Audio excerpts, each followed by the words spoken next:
আসসালামু আলাইকুম। আমার নাম নজরুদ্দিন শেখ। আমি এখানকার খাদেম। এই মসজিদটা তৈরি করেছে Rabul Islam engineer chief, marine engineer. ইনার আশা ছিল যে আমি আমার গ্রামে একটা মসজিদ তৈরি করবো, মাদ্রাসা তৈরি করব। এই মাদ্রাসা ওনার ছেলেপেলে শিক্ষিত হবে, জানবে, বসবে, গ্রামের লোক দেখবে, গ্রামের লোক নামাজ কালাম পড়বে, যে মানুষ আসবে, দূর দূরান্ত থেকে লোক আসবে। এই যে কালকেও আসছিল আপনার রাত 11টার সময় অনেক অনেক জায়গার থেকে আসলো। আমি বসে থাকলাম, তারা ভিডিও করতে লাগলো, ভিডিও করলো, ভিডিও করে তারা চলে গেল।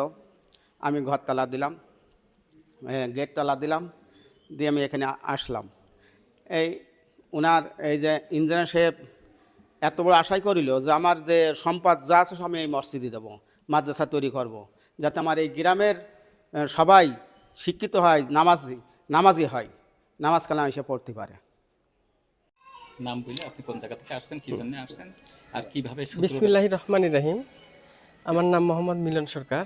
আমি নাটোর থেকে আসছি। এই মসজিদটার আমি অনেক ভিডিও দেখেছি। ভিডিও দেখার পরে আমার মনে ইচ্ছা জাগলো যে আমি ঝিনাইদহে যাব। তো এসে দেখি যে মসজিদটা অনেক সুন্দর এবং এখানে অনেক দূর দূরান্ত থেকে লোকজন আসতেছে, অনেক ভালো, এবং এখানে মাদ্রাসাও আছে এই মসজিদের সঙ্গে। আমি মোহাম্মদ হুমায়ুন কবির, যশোর থেকে আসছি। আমরা 4 বন্ধু যশোর থেকে বেড়াতে আসছি। এই মসজিদটা অনেক সুন্দর, আমরা দেখার জন্য এখানে আসছি। মসজিদটা দেখে আমরা আপ্লিত, আনন্দিত। আসসালামু আলাইকুম। আমি শাহজাহান, যশোর থেকে আসছি। মসজিদটা দেখার উদ্দেশ্যেই আসছি। মসজিদ দেখতে অনেক ভালো লাগলো, তাই দেখতে আসলাম।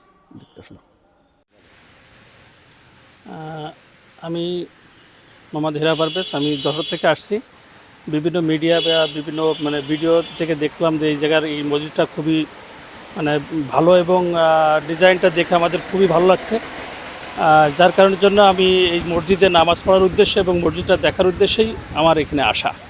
আমরা 4 জন আসছি, সকালে আসছি, এখানে ঘোরাফেরা করলাম এবং দেখলাম মসজিদটা আসলে খুবই ভালো লাগলো এবং খুবই সুন্দর লাগলো। যার উদ্দেশ্য ছিল যে এই মসজিদটা দেখার, তাই অনেক নিয়ত করছিলাম যে আসার জন্য। তো আশা করি আল্লাহ সেই নিয়তটা পূরণ করছে এবং আজকে এখানে জুম্মার নামাজ পড়বো ইনশাল্লাহ। তো এই জন্য এই উদ্দেশ্যে আমার এখানে আসা আর কি। আমরা আইসি গোয়ালপাড়া থেকে এই মসজিদ নামাজ পড়তে সবাই মিলে ফ্যামিলি ধরে আইসি। নিজেই মনির মারা নামাজ পড়তেছে, আমরা উপরে আইসি দেখতে, এই আর কি। ঝিনাইদহ জেলার ঐতিহ্যবাহী প্রতিষ্ঠান এটা হচ্ছে বাইতুল নূর জামে মসজিদ এবং প্লাস মাদ্রাসা। আমি এখানে দায়িত্ব আছি, হেফসখানা দায়িত্ব আছি। তো এখানে হেফস বিভাগ, নুরানি বিভাগ এবং বয়স্ক শিক্ষা এগুলো সবাই এখানে আছে। আমাদের এখানে ছাত্রছাত্রীর সংখ্যা 70+। বিগত 3-4 বছর ধরে এই কাজ, মসজিদের কাজ চলমান, এখনও কাজ চলমান আছে, এখনও শেষ হয় নাই। তো যাই হোক, এই গ্রামের যিনি রবিউল ইসলাম নামে ইঞ্জিনিয়ার, উনি হচ্ছে মেরিন ইঞ্জিনিয়ার, ঢাকায় থাকে। উনি নিজস্বভাবেই এই মসজিদটা করছে। এলাকাবাসী সবাই তাকে সহযোগিতা করছে মোটামুটি।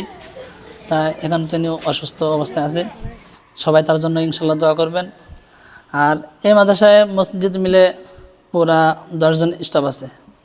এই 10 জন স্টাফের টাকা পয়সা সব উনি একাই বহন করে। সবার কাছে ইনশাল্লাহ দোয়া চাই, এটাই হচ্ছে কামনা। আমার নাম মোহাম্মদ ইনজামামুল হক। আমি এখানে খতিব ও মহতাম হিসেবে দায়িত্ব পালন করছি অত্র প্রতিষ্ঠানে। আমাদের এটি মাদ্রাসা ও মসজিদ কমপ্লেক্স। এই মাদ্রাসা এই মসজিদটি নির্মাণ হয়েছে 2022 সালে। নির্মাণ করেছেন অত্র এলাকার সন্তান ইঞ্জিনিয়ার রবিউল ইসলাম।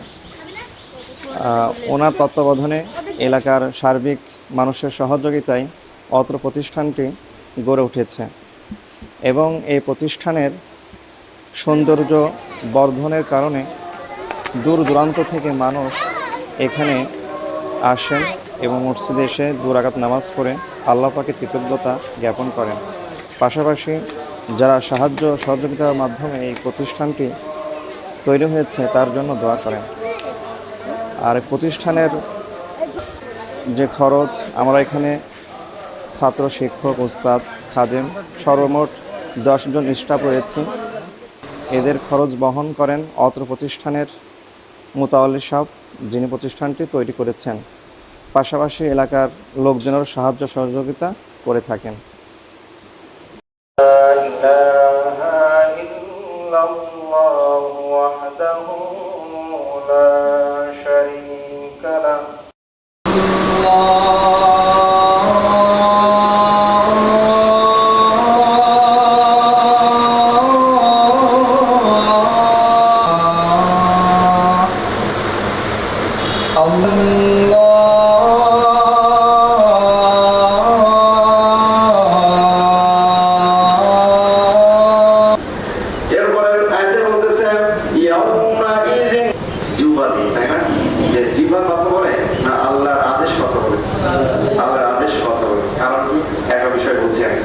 অনেকে